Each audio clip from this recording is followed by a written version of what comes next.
Good morning everyone, সবাই কেমন আছো? আশা করছি সবাই খুব ভালো আছো, আর আমি কিন্তু বেশ ভালো আছি। তো আমার নতুন একটি ব্লগে তোমাদের সবাইকে ওয়েলকাম। এখন বাজে সকাল 8টা, এখন থেকে তোমাদেরকে সাথে নিয়ে আজকের ব্লগটা শুরু করছি। তো আজকের দিনটি ছিল সোমবার, যেহেতু সোমবার শ্রাবণ মাসের প্রথম সোমবার, আজকে হচ্ছে আমি আর মা উপোস করব। তো খাওয়ার মধ্যে খালি গুনগুনের পাপা, শ্বশুরমশাই আর গুনগুন, তো তাদের জন্যই রান্না করছি। এখানে আলু ভাজা করছি, ওইদিকে প্রেসারে কিন্তু আমি ডাল বসিয়ে দিয়েছি, আর ওইদিকে শাক ভাজা আমার কমপ্লিট হয়ে গেছে, ভাত আর শাক ভাজাটাও হয়ে গেছে। তো এইটুকুই আজকে রান্না বান্না, আর বেশি কিছু করব না। তো রান্না করতে করতে একটু ঘরে চলে আসলাম, যে দেখি মেয়ে কী করছে। এদিকে ও বসে বসে কার্টুন দেখছিল, এখন ঘরে গিয়ে দেখি যে ও শুয়ে শুয়ে কার্টুন দেখছে। তো যাই হোক, এইদিকে দেখো আমি কিন্তু ডাল ফোড়ন দিয়ে দিয়েছি, আর আমার কিন্তু রান্না বান্না এখনকার মতো কমপ্লিট। তো রান্নাবান্না করে ঘরে চলে এসেছি, আর এদিকে দেখো গুনগুন, দেখো ও সাজুগুজু করছে। মানে নেল পলিশ দেখলেই হলো, তার এত পছন্দ, যেখানেই দেখবে তখন তার হাতে দিতেই হবে।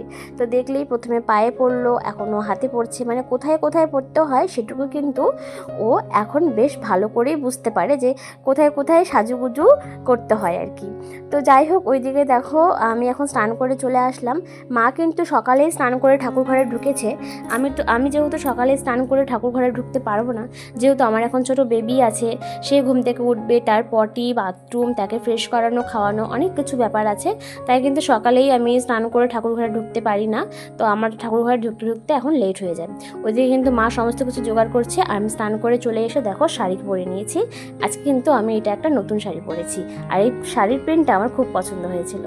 তো এদিকে শাড়ি পরে নিয়েছি। আর এই যে দেখো সবুজ চুড়ি কিনেছিলাম, আগের দিন বাজারে বেরিয়েছিলাম আমি আর মা, তো তখনই সবুজ চুড়িটা কিনেছিলাম। তো এখন সবুজ চুড়িগুলো পরে নেব।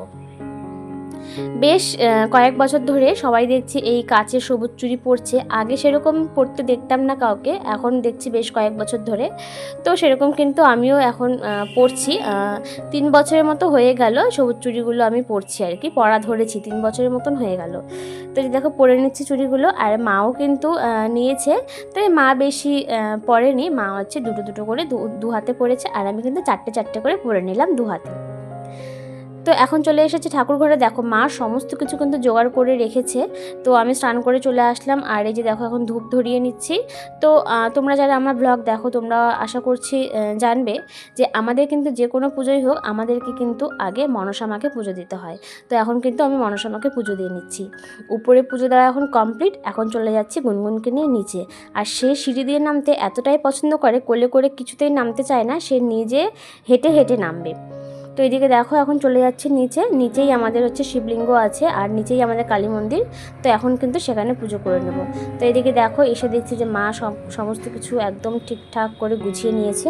আর এই যে দেখো মা মালা গেঁথেছে নীলকণ্ঠ দিয়ে, নীলকণ্ঠ আর বেলপাতা। আর নীলকণ্ঠটা দেখলে ওটা কিন্তু আমাদের বাড়ির গাছের নীলকণ্ঠ। তো এদিকে আমি এখন কিন্তু জল ঢেলে নিলাম, এখন মালাটা পরিয়ে দিচ্ছি।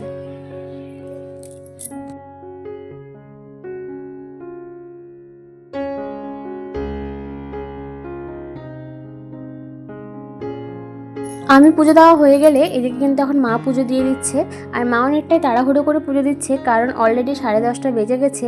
এদিকে মাকে অফিসেও বেরোতে হবে, 11টার মধ্যেই ঢুকতে হবে। মানে মা আগে থেকেই বলে রেখেছিলো যে যেহেতু আজকে একটু পুজো টুজোর ব্যাপার আছে, 11টা একটু লেট হতে পারে, তো একটু লেট হলো, 11টার মধ্যে কিন্তু ঢুকতেই হবে।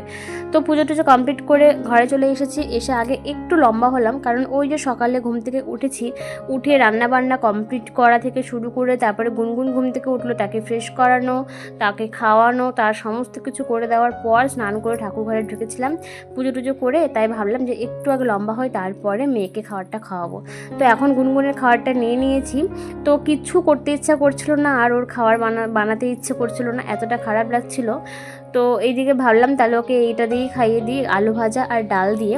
পরে যখন ওকে রাতে রাতে খাবারটা খাওয়াবো, তখন সবজি টবজি দিয়ে ভালো করে খাবারটা বানিয়ে নেব। আর এদিকে দেখো সাবু ভিজিয়ে দিয়েছিলাম, এদিকে প্রসাদ তুলে নিয়েছি। তো এই যে প্রসাদের কলাগুলো দিয়েই সাবুটা মাখবো। সাবুটা মেখে মাকে একটু দিয়ে দিব, যেহেতু মা একদমই উপোস করতে পারবে না, না খেয়ে থাকতে পারবে না, মায়ের যেহেতু একটু শরীর খারাপ।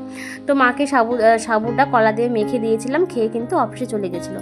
আর আজকে যেহেতু শাড়ি পরেছি, তো ভাবলাম যে একটু কয়েকটা রিলস ভিডিও বানিয়ে নিই। তো এখন হচ্ছে বিকেলের দিকে, এদিকে এখন 5টার মতো বাজে, আর গুনগুন এখানে ঘুম থেকে উঠে পড়েছে, উঠে এদিকে বারান্দায় ও দেখো খেলছে। আর মা কিন্তু ওইদিকে অফিস থেকে চলেও এসেছে। তো মায়ের জন্য এখন বানাবো সাবুর খিচুড়ি। তো সাবুর খিচুড়ি কিন্তু আমি এই ফার্স্ট টাইম বানাচ্ছি। আর শিবের উপোসে কিন্তু সাবুর জিনিস খাওয়া যায়। তোমরা কে কে সাবুর খিচুড়ি খেয়েছো বা খাও অবশ্যই কমেন্ট করে বলো তোমাদের কেমন লাগে। আমি ফার্স্ট টাইম বানালাম, অনেক ইউটিউবে এই ভিডিও সেই ভিডিও দেখার পর মানে বানাতে ধরলাম। কিচ্ছু না, শুধু সবজিগুলো ভেজে সিদ্ধ করার জন্য জল দিলাম, তারপরে সাবুটা দিয়ে লবণ হলুদ দিয়ে ভালো করে নেড়ে চেড়ে নামানোর আগ দিয়ে শুধু মানে ভাজা জিরের পাউডার দিয়ে আর 2 চামচের মতো ঘি দিয়ে নামিয়ে দিয়েছি। এখানে কোনো মশলা কিন্তু দেইনি। মা বললো যে মশলা টশলা দিয়ে খাবো না, যতই হোক, যেহেতু উপোস করেছিলাম তো এমনি নর্মালি আমি খাবো। তো মা কিন্তু আগে খেত না, যেহেতু এখন অনেকটাই শরীর খারাপ মায়ের, তার জন্যই বাধ্য হয়ে এখন খেতে হচ্ছে। তো এই যে সাবুর খিচুড়ি বানিয়ে নিলাম।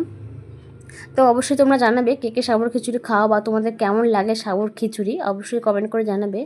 তো এটা দেখো এরকম নামাইনি, একটু ঢিলা অবস্থায় নামিয়েছিলাম। তো সমস্ত কিছু একটু ভালো করে কষিয়ে নিয়ে এখন এই যে জল দিয়ে দিয়েছি। আর এই যে দেখো নামানোর আগ দিয়ে একটু জিরে গুঁড়ো আর 2 চামচের মতো ঘি দিয়ে কিন্তু নামিয়ে নিয়েছিলাম।